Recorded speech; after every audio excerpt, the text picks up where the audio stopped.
Hello gamers, my name is Spark, and today I'm going to show you an awesome one-of-a-kind tool that you can use at your D&D or other TTRPG table. In this video I'm going to show you an alchemy, herbalism, concoctions, recipes, and consequences generator. It's called Chipper, which is short for concoctions, herbs, ingredients, potions, poisons, explosives, and recipes. This is a great tool for GMs, and it's also a great tool for any player who wants to get into alchemy, herbalism, explosives, poisons, or any other type of crafting off of natural ingredients. Be advised, I built this generator specific to D&D 5e, but with just a little bit of tweaking, it can work for basically any TTRPG. Here's how this video is going to go. For starters, I'm going to show you the basics of how this tool works and how you can use it at your table. Then I'm going to show you what's happening behind the scenes that makes the generator work, and how you can customize it to better fit your campaign. This generator is actually 4 different generators in one, and when I was building it, I knew that it had to have all 4 elements in one, because to separate them was to really rob each one of its greater capacity or potential. So what we're going to do is we're going to look at each of these 4 generators that you can see individually, and then how they can relate to each other. Unlike my item and loot generator, these do not directly impact each other, but they do passively, and I'll show you what I mean later. So you can see that we have an herbs and ingredients generator, we have potions, poisons, and explosives, we have a recipe generator, or what also I call a reverse engineering item. So if your player got a potion or poison of fill in the blank, and they wanted to know how to make it again in the future, how would they reverse engineer that? And then we also have a concoction failure generator. If you have a player who's trying to create something and they don't make the DC of it, or in other words, they fail the check in making that item, what happens? So these are the 4 different generators that are present. This sheet also includes a genus system. This is a homebrew system that I created. If you don't want to use it, you can turn it off and all the other generators will still function without it. But that's what you're seeing up here at the top, the genus system referenced, and I will explain that in detail. So why don't we jump in and take a look at our herbs and ingredient generator. The generator is broken down into 3 parts. We have the generate button that turns it all on and makes it work. We have the settings where you can adjust what type of results you want to receive. And then we have the results where we see the fruits of our labor. For starters, let's just generate some results so you can get an idea of what this generator can do, and then I'll show you the settings on how you can tweak things. So the essence of this generator is to produce a wide variety of herbs and ingredients that your players might find out in the world. This would be specific if you have a player who really wants to get into herbalism or alchemy and you don't want to use rules as written from the manuals or whatever. Personally, I'm not a huge fan of rules as written for alchemy and herbalism in D&D 5e, so I've created my own system if I have a player who ever wants to really get into herbalism or alchemy. So taking a look at our results down here, we have the name of the herb or ingredient, and these are randomly generated. You'll notice that they're a bit interesting. That's actually pretty accurate to what medieval herbalism was like. A lot of herbs from the medieval era had very odd names that seemed to not relate whatsoever to the item itself. So kind of giving a callback to that. The name is just maybe what that herb or ingredient is known as colloquially amongst the residents of that region. We have the agent, and there are 3 different types of agents. There's fauna, flora, and mineral. Fauna, of course, is creatures like bugs or mammals or whatever. Flora, of course, is plants, and minerals are rocks and that kind of thing. So it tells you, for example, let's take a look at the Mystic Falcon's Wing. It's a fauna, it's a tusk. So this generator doesn't tell you exactly what the animal or creature is, but it does tell you that Mystic Falcon's Wing is an ingredient that comes from the tusk of an animal. And so you as a GM can then decide, well, is that going to be a boar? Is that going to be an elephant? Is that going to be a narwhal? Is that going to be a walrus? But to help the GM in deciding what creature that tusk is coming from, we can actually skip over here to the right where we see nativity, and this lets you know where is this ingredient most commonly found, and it tells you it's found in a grassland. So in this case, you can probably assume the tusk is probably not the tusk of a narwhal or a walrus. It's probably the tusk of an elephant or maybe a water deer or a mastodon or whatever. Not to mention the mythical creatures in the world that might also have tusks, at which point you would want to consult your monster manual. So we also learn this ingredient's genus. I will get to that in a second. The genus refers to that homebrew system that I created. It tells you the ingredient's potency. How strong of an ingredient is it? You have bland, mild, moderate, intense, and pure. The more pure an ingredient is, the more powerful it's going to be in creating better potions or whatever. You have its rarity, anywhere from common, uncommon, rare, very rare, and legendary. And then you have its street value. Now its street value is going to be directly dependent upon its rarity and potency. For example, if we look down here at the Frost Glory, we can see that it's a pure, very rare ingredient, and so its street value is 1100 gold per dose. As always with all of this, you as the GM can decide it might be worth more or less, and of course in the second half of this video I will show you how you can customize the settings for this to produce higher or lower values. These next two columns over here, we have the Harvest and Find DC. So if I were running D&D 5e and my players wanted to try to find some Mystic Falcon's Wing, I would have them roll a survival check, and they would need to get at least a DC 13, assuming they were in a grassland. If they were in a wetland, I would probably increase the DC because the Mystic Falcon's Wing is not native to wetlands. The craft DC refers to the difficulty of using this ingredient when trying to craft something. You'll notice I have little black triangles in the top right corner of some of these cells. It would be wise for you to investigate these black triangles. If you just hover your mouse over that, you get a little pop-up box that helps to explain information about the generator or what that cell might mean or what that column might refer to or whatever. Anytime you see those, it'd be a good idea to read them. In this case, I have these two little black triangles here as notes to explain to you what I've just explained. And then you have the raw consumption effect. This is kind of a nod to Skyrim, where if you consumed the ingredient raw, then you would have certain effects happen to you. Same idea here. If you were to consume the Mystic Falcon's Wing tusk ingredient raw, smashing it up into a powder or something, what would happen to you? And so some of them are positive, some of them are negative, and some of them are nothing. As you can see, upset stomach, constipation, no effect. Increased body control is a positive effect. And as a GM, how would I run that? I would say you might have advantage on dexterity checks for the next hour or something like that. And the little pop-up box from this black triangle says, this connotes what may happen to a person who consumes the ingredient raw and fails their con save. So as a GM, I would have my players make a Constitution saving throw using D&D 5e rules to see if they get any sort of positive or negative effects from the consumption of this raw ingredient. The GM may wish to use the listed effect as indicated, or you can just use the potion generator below, which is underneath this one. The GM may choose to use the potency to determine how high the con save should be, or you could use the craft DC if you wanted to. So this generator is very much just giving you a skeleton so that you can build into it however you want to. This is just designed to help give you some creative inertia moving forward for your crafting alchemical players. But having explained that one, and if you wanted to pause my video and look down throughout the rest of the list, you pretty much get an idea of the type of results that you're going to get. I will generate another set here for you, and if you want to pause my video now, you can look at this set to give you another idea of the types of results that might come up. With that being said, let's take a look at the settings so that you can know how you can tweak these things. So first off, you can change the denomination of the street value. It was in gold, but you can change it to silver or copper if you want to. This will change the result for all ingredients in the list. So you have category, and that's what the first half of the agent column is: flora, fauna, or mineral.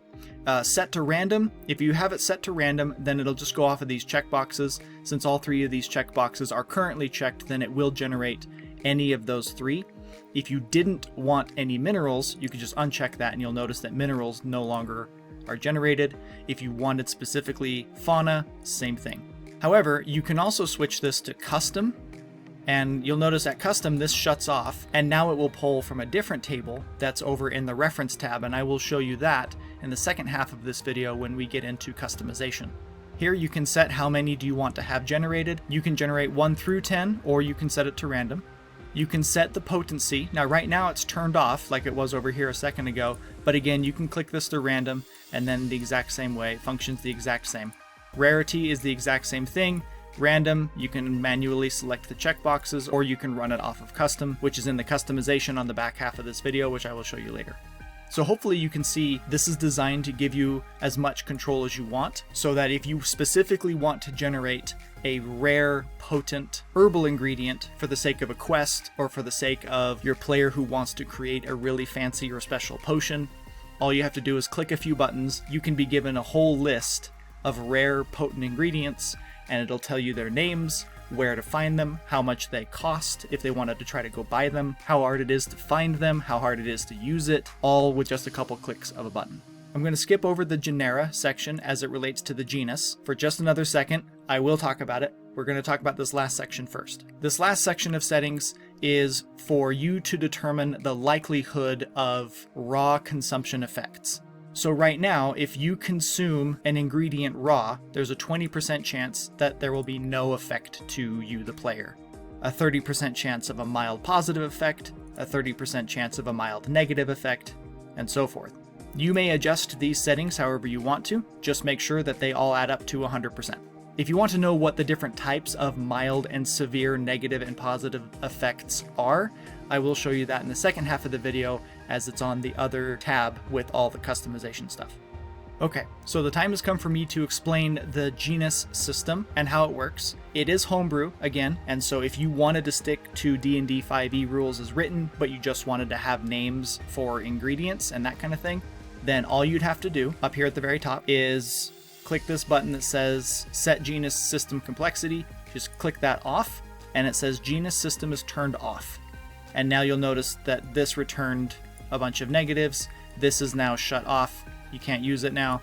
So if you don't want to use what I'm about to explain to you, you can just turn it off. Essentially what the genus system is I pretty much stole it from The Witcher 2 and their alchemy crafting system. The idea being that any given ingredient fits into a genus of properties. For example, the spring pearl fits into the Keeb genus. Now, Keeb is not a real thing. I just made it up, as I did with all of these. But the reason that I did this is actually to try to simplify the crafting process for my players. Rather than every single potion or poison or explosive that my player might try to create having a specific series of ingredients, for example, it has to be the spring pearl, and it has to be the orchid's ash, and it has to be the sun of the tail, and those are the only 3 ingredients in existence that can make this potion. Rather than doing that, to simplify it, I might say you need a Keeb, you need a Hewn, and you need a Chol. And as long as you can get 3 ingredients that are Keeb, Hewn, and Chol, you can create this potion. And you'll notice just looking at this list that we have 3 Chols. We have the Silent Wing, we have Son of the Tail, we have Fairy's Egg. Those are 3 ingredients that all fit the Chol genus. And so in theory, my player could find any ingredient that is Chol to meet the need for the recipe for the potion that they're trying to craft. Again, if you've played Witcher 2, this idea should be very familiar. So hopefully that made sense. And that's what this is up here in the settings of this generator. You can filter by specific genera. So here's the full list of genera in the current setting. I will show you how to change that in a second. But let's say that the recipe that your player is trying to follow requires Ox, Bav, and Chol, and so you want to generate a list of Ox, Bav, and Chol ingredients, then you can just turn those on, and now all of the ingredients that are generated will be of those 3 types of genera.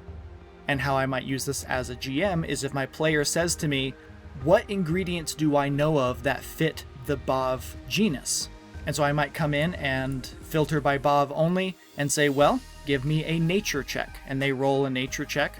And if they do moderately well, I might read them the first 5 on this list. And now they have a list of 5 ingredients that they can go try to find in the forest, or in the Underdark, or in a canyon, or an urban area, or in a tundra, or something that they might be able to go find so that they can get the ingredient that they need for the recipe that they're trying to create or follow. By the way, anytime that you put a filter in this section and you want to remove it, you can just select that cell and delete it. The drop-down menu is still there, so have no hesitation to delete.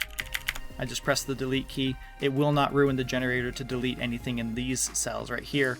However, if you do press delete in these areas, you will have problems. If we look back at the drop-down menu, you will see that there are 12 genera. The more genera you have, the more complicated your system is going to be. So if you're playing with some players that want to go for maybe like a hardcore survival or a really intense game, then you can have more genera. And if your players are wanting a more simple experience, but they do still want a more complicated alchemy experience, you can reduce the number of genera. And how do you do that? You scroll back up here to the top in the genus system section. And in this gray section right here where it says genera moderate, moderate has 12 genera. If you change this to easy, it drops it down to 9. And if you change it to challenging, it increases it to 26. The more genera, the more challenging it's going to be. Again, you can look and here's the whole list. It's pretty obvious. I've just did one for each letter of the alphabet in alphabetical order with the full 26. Now, if you're still having a hard time understanding how the genus system works, let's scroll over to the right and I will show you the recipe generator, and that should help. The recipe generator, the reverse engineer item generator, is where the genera system really comes into play. So before we go any deeper into this, let me just turn it on and show you what you get. If you click generate, you get 4 ingredients with their genus, Bav, Dolk, Dolk, and Gog, and their potency, bland, bland, mild, and moderate. When would I use this as a GM?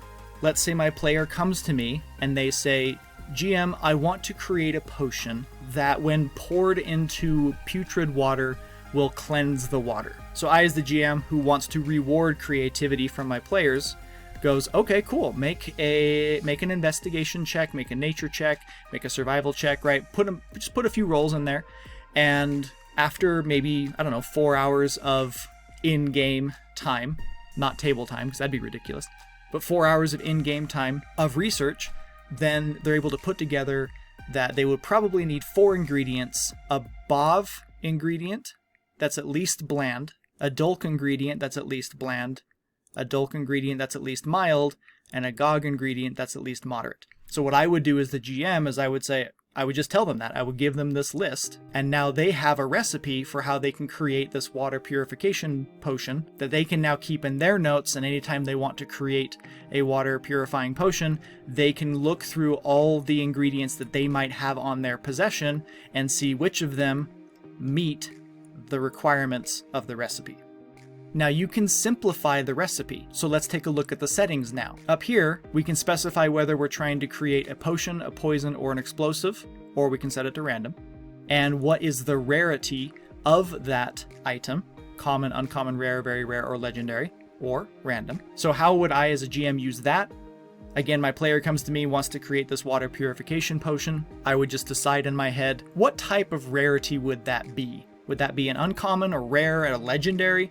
I'd probably put it as uncommon, maybe even common. And so I would set that to, common. The more common the recipe is, then the lower the potency and the fewer the ingredients required. For example, we have a common potion with 4 ingredients, bland, mild, mild, bland. But if we were to bump that up to very rare, you'll notice now we have 10 ingredients with some pure, some intense. So yes, my player could craft a very rare potion or a very powerful potion, right? But they would need to fit this recipe. So looking at that, hopefully now helps you understand what I said a second ago when I said the more genera you have, the more complicated the system is going to be. Right now the setting is set to 12, but imagine how much more complex this recipe list would be if the genera was set to challenging and there were 26 genera in the world. It's going to be a lot harder for your players to get the specific types of ingredients that they need when there's such a wider variety of ingredients available. Going back to the settings, there are 2 checkboxes here where you can set whether the recipe provides potency required and whether the recipe provides agent required. So in this case, potency is required and agent is not, and that's why we just have ox bland. But we're not getting the agent. Remember, scrolling over here to the left, agent is flora, fauna, or mineral. It doesn't tell us whether it's flora, fauna, or mineral. It's essentially saying it doesn't matter. It doesn't matter whether it's flora, fauna, or mineral. As long as it's bland ox, then that's good enough. But if you want to play a more complicated system, then you can turn agent on, and now it'll tell you the genus is fen with mild fauna. And so now in order for them to create this potion, they must find a mild potency fauna that meets the fen genus. Now, if you're looking at all of this and this is really complicated and you're like, holy crap, I don't even understand what you're saying, and none of my players even do alchemy or herbalism anyway, well then yeah, you don't need this. The whole point of this genus system that I created is for the player who wants to have a really involved, dig their fingers deep into the role play of crafting alchemy and poisons and explosives and that kind of thing. But if none of your players are into that, or you as a GM don't want to have to manage that, well then yeah, you get to skip the whole genus system, just come up here and turn that off. Not a big deal. Do note though that turning off the genus system does shut off the recipe generator, because the whole point of the recipe generator is to provide you with recipes based on the genus system.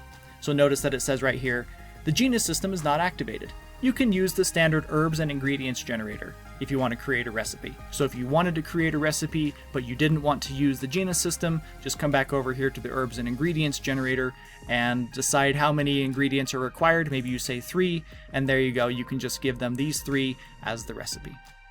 Okay, so those are our first 2 generators, the herbs and ingredients and the recipe generator, with the optional genus system explained. Let's scroll down now to the bottom 2 generators in the list, and let's take a look at the potions, poisons, and explosives generator. Here's how I see this generator being used. I see this being used when your players go into an alchemist's or an herbalist's or an artificer's shop looking for things to buy, and you want to have some interesting things available for them that may not be in the manuals that you have.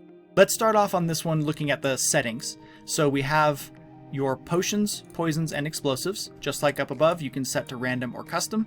You have the strength of these, weak, moderate, or strong. You can set custom or random, or you can shut it off, in which case strength doesn't affect the DCs to identify and use, as you can see over here on the right. Strength affects DC to identify.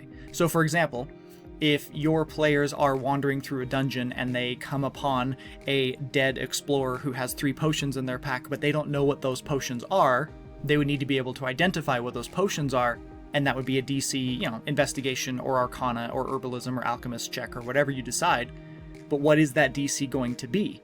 Well, if you have strength turned on, then it lets you know that the strength of the potion will affect the DC to identify what that potion is. And again, there's a little pop-up box that kind of explains what that means. And I'll talk a little bit more about that once we generate some results. This setting is for the trigger for explosives specifically. This doesn't apply to potions or poisons. But if you have an explosive, what is the trigger for that explosive? Is it a mundane trigger like a fuse or an impact? Or is it an arcane trigger like the triggering of a ward or the meeting of some type of magical circumstance? I'll show you that in a second. And then lastly, how many do you want to generate? 1 through 5, and click generate. And these are some examples. So we have 5 examples here. It looks like 3 of them are explosives and 2 of them are potions. Let's start off with the explosive here. That we have the names of our items, and these are randomly generated. We have the appearance. In this case, this explosion is a puny adobe ampulla filled with red ooze. So this gives you, as the GM, a way to describe what your players are seeing. It tells you the strength of the explosive and what the DC is to identify what it is and what it will do. And here's what the explosive actually does. When detonated, the person who threw it, as well as any willing creature within 5 feet of them, is instantly teleported to the detonation site, affecting an 18-foot area. What's the trigger? Illusion magic, dex save of 17. I can see this being used as a utility function or in an offensive function, right? Utility is my teammates and I want to cross this gap, but there's no bridge, and so I take this explosive and I chuck it to the other side, and myself and anybody within 18 feet of me gets teleported to wherever that grenade detonated. So it's a way for us to kind of, essentially it's almost like a group Misty Step spell, if you're familiar with D&D 5e. But offensively, of course, if I have an enemy within 18 feet of me and I want to send them somewhere else, albeit with me, I can chuck the grenade and everybody within 18 feet of me, friend or foe, will come with. And so that might be a way to get a large creature in the middle of my party away from my party because I just took this grenade and hucked it. So that's how I would see that being used. Let's go down to the third one here and take a look at the potion. So it's a tincture of Hinzies, a curling tourmaline bottle with vibrating crystalline liquid is inside. It's pretty weak. It's only DC 12 to identify. When you drink this potion, you are cured of any lingering effects of alcohol. So essentially, it's a hangover potion. Now, you'll notice if we come back up here to the settings about strength and identification, you'll notice that the weaker the item is, the lower the DC is to identify it, but you can invert that if you want to. So if you just clicked this button, you would notice that the weaker ones are harder to identify and the stronger ones are easier to identify. The reason I put this in is because my wife and I kind of disagreed on whether it's a really potent potion, and so it would be easier to identify it because its potency would make it easier to discern. Meanwhile, the other of us was saying, well, no, but it's more complex. It's stronger, it's more potent, therefore it's more complex and it'd be more difficult to identify. Whichever train of thought you ascribe to, that's what that checkbox is for. So there you have it. That's the potions, poisons, and explosives generator. It's pretty darn simple. There are a bunch of things you can tweak in the settings, which I will show you in the second half of the video. That's it for that one. We'll just move on to the fourth generator now, which is down in the bottom right corner. This is our concoction failure generator, and this is the one where if your players are trying to create an explosive or a potion or a poison and they don't meet the DC that you set for them to do it successfully, is there going to be a consequence? There are 4 types of consequences for failing to meet the DC for the construction or creation of that concoction. There's failed concoction, which just means it didn't work. Nothing happened. No negative side effects, is just a waste of materials. There's damaged equipment, which would mean that your players would have to go out and spend more money in order to replace the equipment in order to continue doing their experiments. There's a volatile reaction where the player or anyone nearby might actually need to be making dexterity or constitution saving throws to prevent them from being harmed from this failed concoction. And then there's probably the most dangerous of the 4, which is the perceived success, which means the player created something and they believe that they did it correctly, but they didn't. And they won't know that they didn't until they actually drink the potion, use the poison, or use the explosive. Next to each, you have the percentage likelihood of that result occurring. You can change those percentages, just make sure they all add up to 100% total. So with that being said, let's just click generate. We see that we have failed concoction, incorrect temperature. This gives you something you can tell your player if they ask the question, oh, why didn't it work? And you might say, well, you learned from that experience that probably you had the alembic too close to the flame, or something like that. We have a perceived success. Whoever drinks this potion or uses this poison or whatever might be under the effects of the contagion spell, using a 1d6 as the modifier, as per that spell. And again, that's a D&D 5e spell. We do have a volatile reaction here. Toxic fumes, int. Now, int here is short for intelligence, meaning intelligence saving throw. To try to save space, I abbreviated a lot of these results to try to get in as much information in as little space as possible.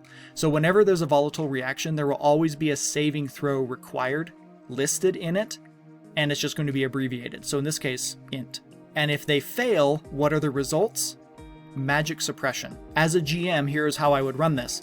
My players are trying to craft something, they failed, toxic fumes burst out of their alembic and gets into their eyes and ears and mouth and nose, and I say you need to make an intelligence saving throw, as this magical compound that they're inhaling is now going to be affecting their brain function.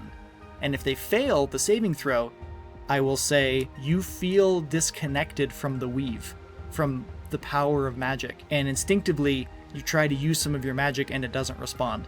You are magically mute for who knows how long. And then I would, as a DM, I would take a die, I would roll it behind the screen, probably a 1d6 to determine how many hours my player no longer can use magic, but I would definitely use the potency of the potion they were going for. If it was like a legendary potion they were trying to create, then I would probably use a 1d20 and have it represent how many days they are magically mute. If it was a super easy potion and they just rolled a natural 1, then, I roll a d20 and have it represent how many minutes they can't use their magic. You as a GM get to decide just how long these consequences are going to last. And then here on our fourth one, we have an example of damaged equipment. The flask that they were using shattered, and so now if my players wanted to try to make another potion, they would need to go out and spend 5 silver to buy a new flask or something. Alright, that is all 4 of the generators and how they work. Like I said at the beginning, you can see how they definitely coincide with each other, but are not dependent upon each other. The only one that is dependent is the recipe generator, And that's not so much dependent upon another generator as much as it is dependent upon if you are using the genus system or not. Now, before we get into any customization, all of my generators have a storage system. Normally it's at the bottom, but because I have 4 different generators, I have 4 different storage systems. I'm going to show you how to use one of them, and if you understand the principles of how to use one of them, you'll understand how to use all the others. The herbs and ingredient storage system is tucked behind this little expansion bubble right there, the little plus sign on the left. You've got the recipe book storage system here on the right, as well as the concoction failure storage system here on the right as well. Both of these are behind this expansion plus up here at the top. And then you also have potions, poisons, and explosives storage behind this plus down here at the bottom. Let's take a look at the herbs and ingredients storage. The reason I created a storage system is because all of these cells in the results are called dynamic cells, which means anytime you change anything anywhere in the sheet, these cells will all reset. So notice right now we have 3 minerals and a fauna for our agents. I'm just going to click the delete key, and you'll notice that they cycle through. Notice also that if I click this checkbox over here on the right, this causes them all to cycle through again as well. Anytime you change anything anywhere, dynamic cells recycle, which means if you want to save this list, you need to have somewhere that you can copy and paste it, because one click of anything and it all goes away. And that's what the storage system is for. So down here in the storage system, you'll notice you have 6 stacks, and you can expand a stack by clicking on the plus sign. And you'll see that you have a table here that looks exactly like it looks up here. So here's what you would do. You would take your results and you would copy them, and then you would come down into the stack in your storage system. In the top left corner, you would right click, paste special, values only. And now you can see that those 4 that we had above are now pasted here, and watch what happens when I hit the delete key. Nothing happens, because these are now no longer dynamic cells. These are just text boxes.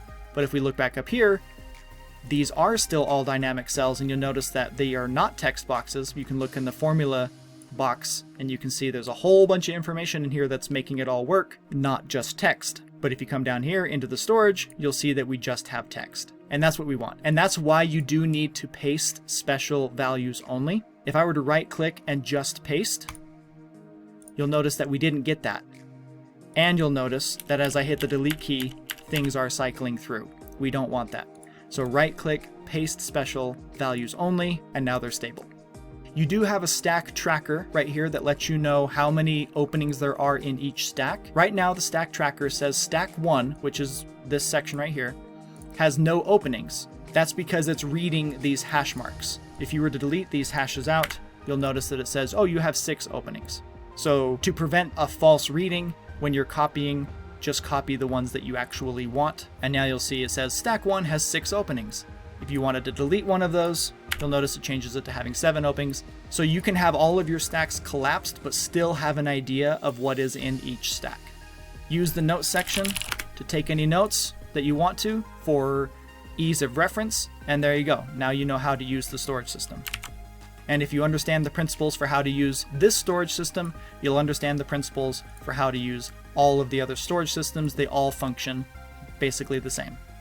So this concludes the basic functionality of this generator. This isn't my only generator. I have dozens of others that I think you'll find really interesting. This table shows all the generators that I've created and which of them at the time of publishing this video have video tutorials like this one. All of my random generators are available on buymeacoffee.com for just a couple bucks. Links are in the description. If you're enjoying this video, now would be a great time to share it with other gamers. Please hit the like button and subscribe, it really helps me out. Let's talk about customization. It's customization that sets my random generators apart from all the others. If you're a widely experienced GM, this probably isn't your first random generator that you've ever toyed around with, but it will probably be your last, because no other tool that you've ever used has allowed you to customize the code and the master lists so that you can personally craft your own spectrum of results. And that's what I'm going to show you now. Let's get into customization.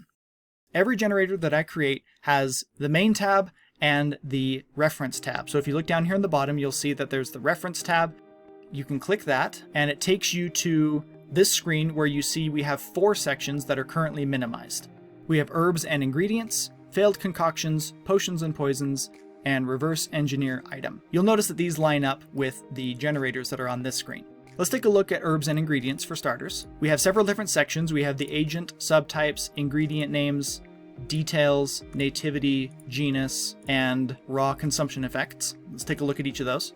In the agent subtypes, this is where you can list all of the flora, fauna, and minerals that might be generated over here in your agent section of the results for the herbs and ingredients generator. If it's flora, then it will pull from this list. It'll pull any item from this list. Anytime a fauna is generated, it'll pull from this list, and anytime a mineral is generated, it'll pull from this list.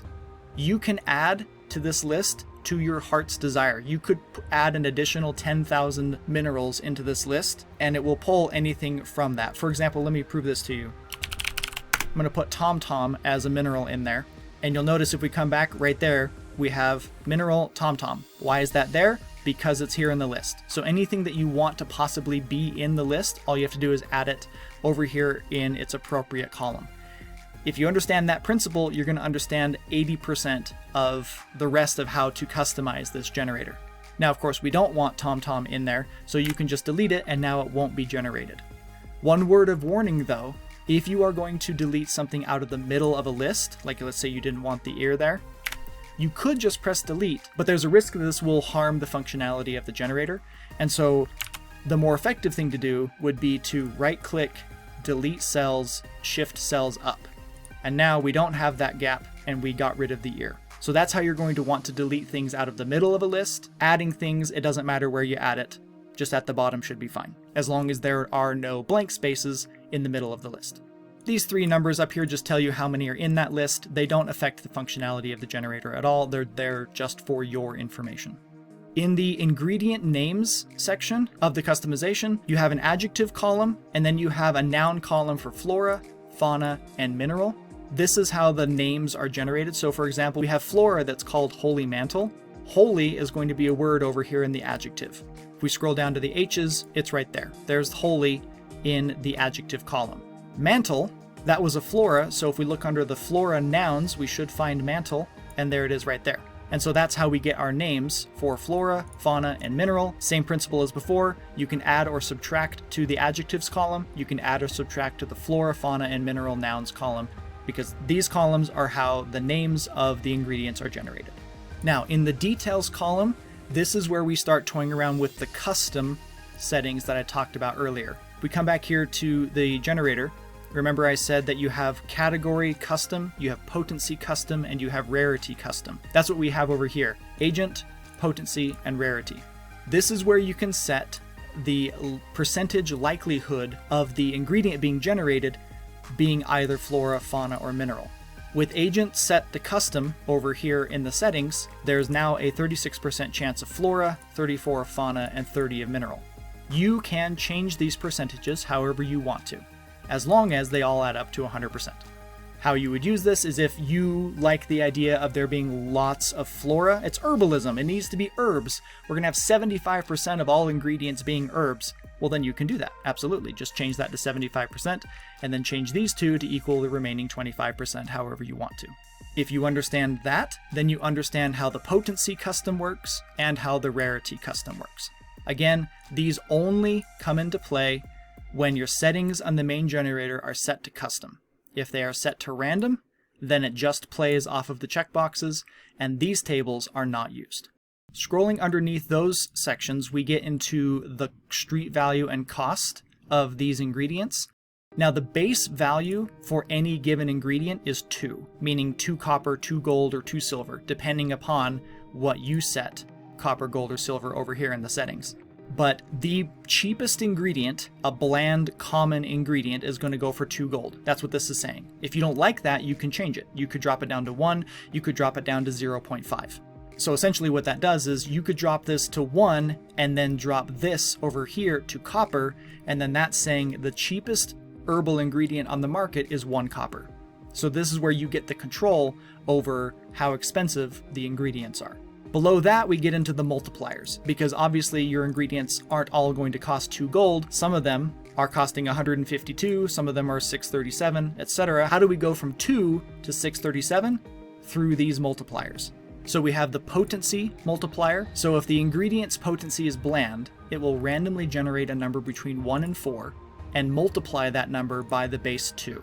If it's a pure ingredient, it'll randomly generate a number between 20 and 24 and multiply that by the base value of 2.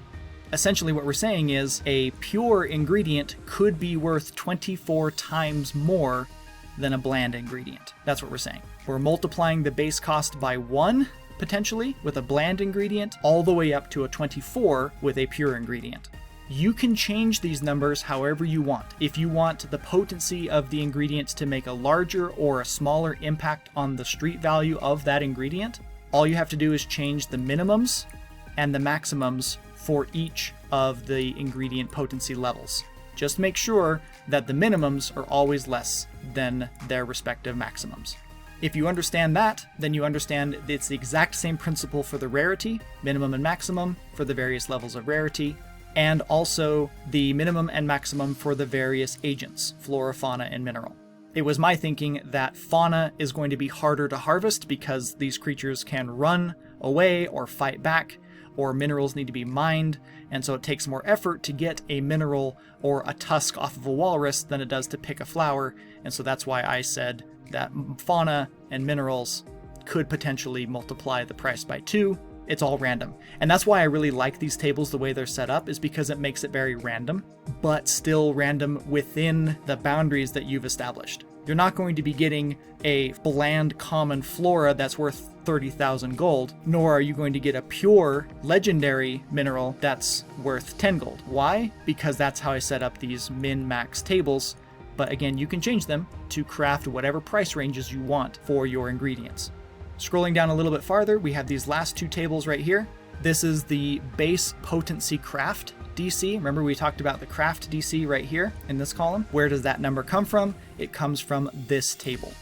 And so the craft DC is going to be dependent upon the potency of the ingredient. The more potent the ingredient, the harder it is to craft with it because it is so potent. It's like the difference between trying to restrain a child versus trying to restrain a professional boxer. There's a big difference there. One of them is more potent than the other in their strength. So this table is saying that if it's a bland ingredient, the craft DC will be anywhere between 8 and 12.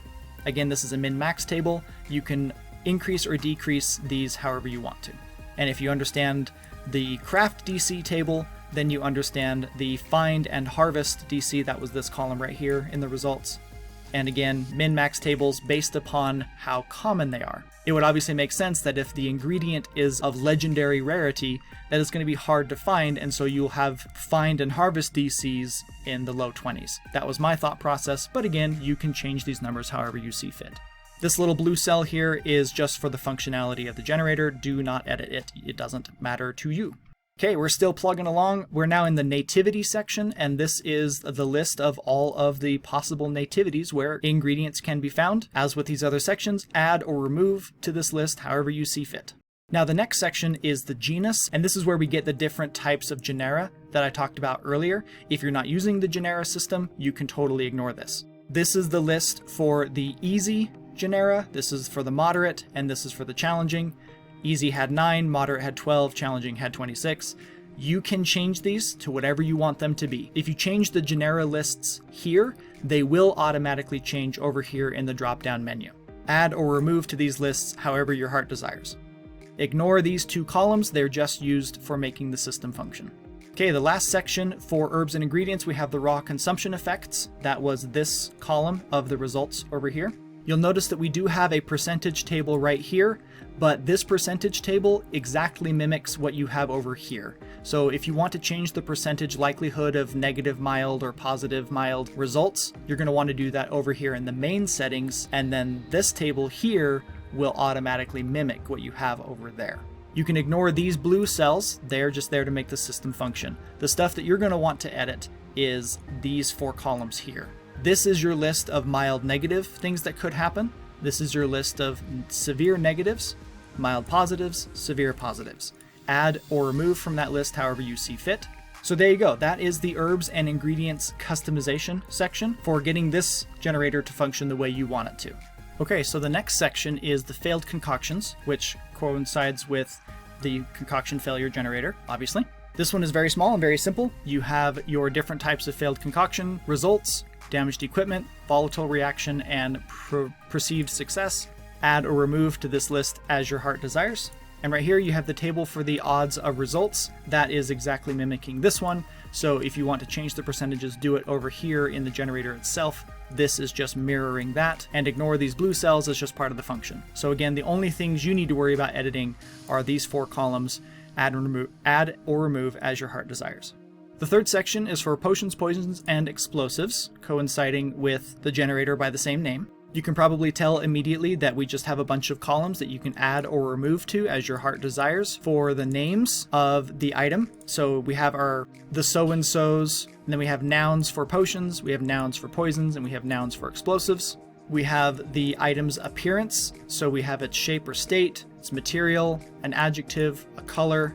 I put this in here because I thought it was interesting, just letting you know, based on the lists that we've already created, there are 84 million different possible combinations for how these items might look. And then you have a different set of descriptors for explosives. You have size, material, object, an adjective, and its contents. These gray boxes here give you the Mad Lib, if you will, for how the sentence is constructed and where each of these columns fit into that sentence. Again, you have 82 million possible options based upon the lists that are present here. Again, add or remove to your heart's content. So scrolling to the right, we have this table here where it's results, odds, custom. That's going to coincide with the type here. So if this is set to random, then this table will not play. But if you set this to custom, this table will, and this gives you the percentages for the likelihood for potions, poisons, and explosives. You may change those percentages right there as long as they all add up to 100%. Ignore these sections down here, it's just part of the function of the generator itself. You have the strength custom table that coincides with the strength section of the generator settings here. Again, it has to be set to custom in order for this table to play. Change these percentages however you see fit. We have the DC to identify, which of course is going to be this column right here, and this is set on a min-max between 12 and 18. You can change the minimum and the maximum however you want, just make sure that the minimum is smaller than the maximum. This last section modifies the DC to identify based upon the strength of the item. If it's weak, you will multiply it by 0.75, moderate by 1, strength by 1.25. But of course, these modifiers will be different if you have it set over here to invert those numbers. The function of them will be the same, it's just instead of multiplying the strong by 1.25, you'll be multiplying the weak by 1.25. You may change these modifiers however you see fit. Scrolling right again, we have our different types of potions. There are 3 different types of potions that can be generated that we did not separate exclusively in the settings of the generator itself.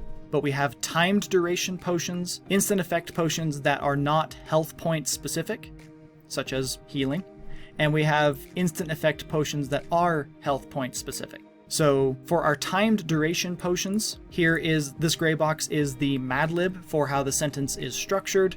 You're going to ignore this stuff, but where you can edit is down here in the effects, same as before. Add or remove to your heart's content. You can also adjust these numbers if you want to. Here's a little pop-up box that talks about how to use them. This column here got a little wonky in its construction, but this is where we're going to determine the type of damage for immunity or resistances. So these potions won't be hurting whoever drinks them. These are not poisons. These potions will be granting acid resistance or piercing resistance, that kind of thing. I gave you some space down here if you wanted to add more things into this list. Having scrolled down just a little bit, this list right here is for gaining advantage on certain skill checks as per the D&D 5e system. And then this list right here is for gaining advantages for our saving throws and ability checks. If you wanted to add something into this list without removing anything else, you might wonder how to do that because there's only 18 slots and all 18 slots are full. What you can do is you can click anywhere inside of the box. And by the box, I mean this section. Just right click, insert cells, shift down. And now you have a new space there that you can type whatever you want to. And whatever you type in there will be incorporated into the system for potential results. Same thing with this section down here. Scrolling to the right, our instant effects for non-health point specific potions. This is just a straight list. Add or remove however you want. And then for the last is the potion for instant effects that are HP specific. And at this point, it becomes a min-max between 5 and 60. You can change these numbers, just make sure a minimum is less than maximum. Scrolling to the right, we are now dealing with poisons, non-hit point specific poisons. And these function almost identical to what we were looking at over here with the timed duration potions. We do have 4 different methods of delivery for these poisons you can add to this list as far as you want to. We have our con saves, minimum and maximum. You can change these numbers. You have your effects and you have their durations. You can change these as well, just like you did with the potions. And then we have our poisons for HP specific. Again, you have method of delivery, con saves, and min-max for how much damage is going to be done to the person's HP.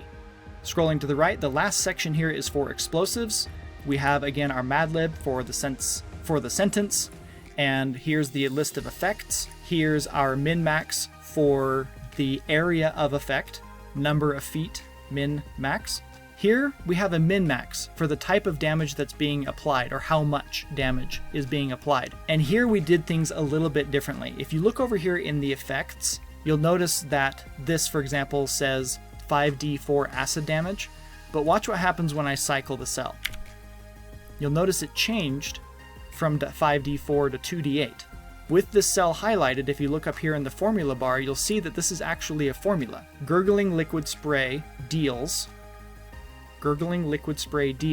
but then we have a formula that's going to randomize the numbers based upon what you have over here and right here. So what this first section does, where it's damage number 1, is saying how many dice are you rolling. It'll roll between 1 and 6. So in this case, with the 2d8 acid damage, it rolled a 2. Because it was a number between 1 and 6, it rolled 2. And then what type of dice? Are we rolling d4s, d6s, or d8s? And so you could put other denominations in here if you wanted to. You could put d12s, d20s, d100s if you wanted to be insane about it.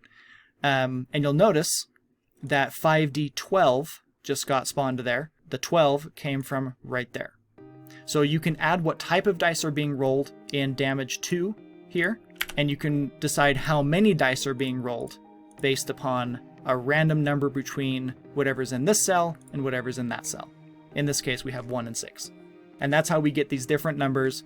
For a concussive shockwave deals 3d8 force damage, or 2d8 cold damage, or fire damage, but every time you cycle it, those numbers change. So it adds to the randomness of results. Scrolling down, we have our dex saves required when those explosives go off, min-max between 12 and 18. We have our different trigger types for mundane triggers, so fuse or impact. If it's a mundane trigger, it's going to be one of those two. But if it's a magical trigger, then we have the 8 different schools of magic, and it will randomly generate one of those. And that's what that little arrow said. This list specifically applies to that. But you can create any other magical trigger type that you want. These are all blank so that you can add whatever other types of magical triggers you might want to add. As of right now, the only magical triggers will be based upon the school of magic. Scrolling down a little bit, you do have a couple other columns that you can toy around with. They're kind of plugged in here in a little bit of a out of the way corner. I'll just show them to you though.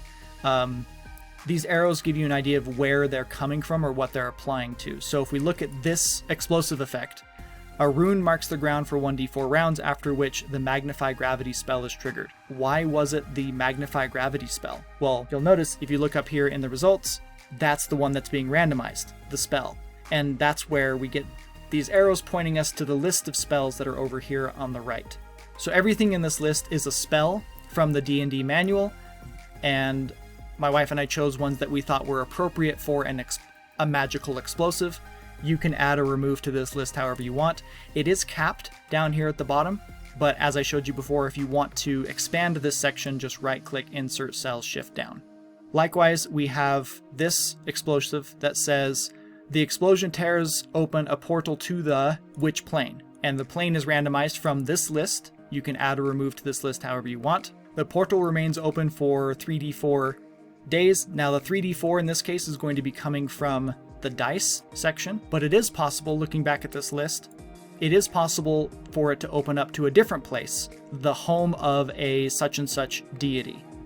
And in this case, it says CE, which stands for Chaotic Evil, using the D&D 5e system. And you'll notice I have a little downward arrow right here that points down to the list of all the alignments.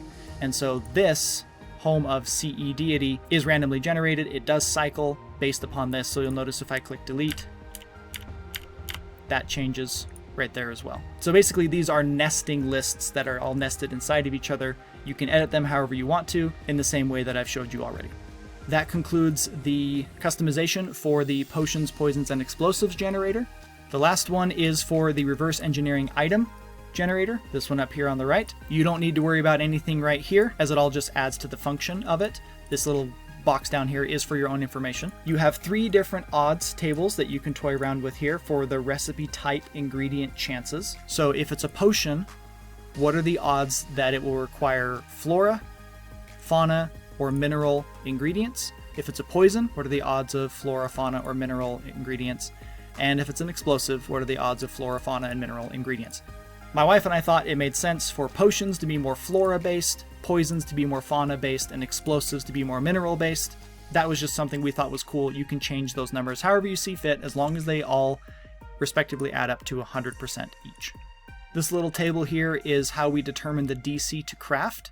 So I actually forgot to talk about that earlier, but here looking at this generated recipe, it says the recipe's DC is 14. If your player wanted to craft that recipe, they would need to roll a 14 survival check or herbalism check or whatever it is you have them roll. Where does that DC number come from? This table right here. So the base DC is 10. Now you can edit that number and make the base DC lower or higher. And then what we're going to do with that base number is we're going to add to it 1 for each ingredient that is used. The idea being a recipe that requires more ingredients is more complex and therefore the DC would be higher. But you can change this number to lower or higher, however you want to, and you can use decimals. So if you decided that each ingredient should only increase the DC by 0.5, you'll notice that we will not have any decimals over here. It's going to be rounding the 0.5s that exist. And I do believe they round up.